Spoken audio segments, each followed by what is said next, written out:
First, let's start with your son. Tell us about Shane. Uh, Shane is an amazing 12-year-old boy that basically pushes me to be better as a man and as a father.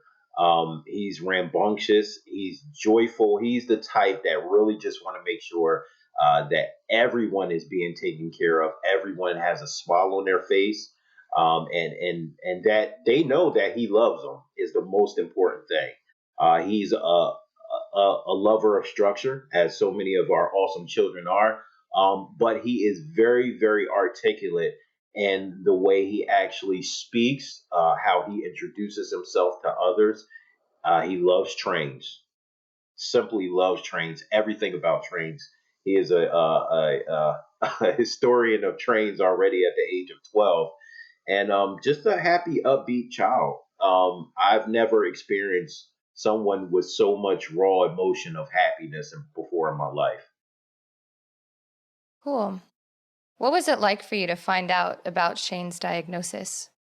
It was hard. And this is one of the reasons why I started the Awesome Show. I remember there was a lot of feeling of failure, and this came from just the plight out in the world of that men as men we must produce, and our offspring must be strong, if not stronger than what we are. And getting that diagnosis initially was a blow to my ego. It was something that I did not know how to grasp.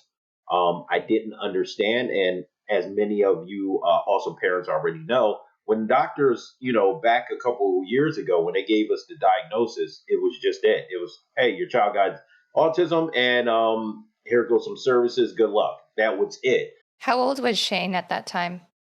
Shane was 3. He was Okay. 3 when he was diagnosed on the spectrum, just as many parents have found that the age of their child has started to develop some signs of being on the spectrum and having them diagnosed. Um, it was a blow. It really was a blow to, I think, more personally me, which we have to separate ourselves as men from that, because it now deals solely with the child. We are the support for the child. So it was a crusher. It was something hmm that was very, very hard to deal with. And how was your reaction different from Shane's mom's reaction? Oh, very different. I think a lot of people already know, but if you don't know, is that women tend to take this information, this news, a little bit more. Uh, I'm gonna use the word positive. And what I mean by that is that they're like, okay, my son has this, my daughter has this. Though I may not agree with you right now, I'm going to find the treatments and everything necessary to make sure that my child will be okay, straight from the door. What happens is that we go through the transition as men of processing this in our own feelings. Then what slowly happens, what happened with me, is we switch roles. The women, and I could be wrong, but this is from my personal perspective and standpoint, is his mother later on, after finding out all the information and speaking about it, and vitamins and supplements, anything to do to actually help him in therapies, then began to deal with her own personal issues. So it's more or less she put our son in the forefront while I was putting myself on the forefront. So our views were totally different when our son Shane was first diagnosed. hmm And how did the way that you processed his diagnosis affect your relationship with him? I'm gonna be, the utmost transparent with you. Is quite honestly, I wanted that reset button. I wanted that button to sit there and to say, hey, you know what? This is not right, God.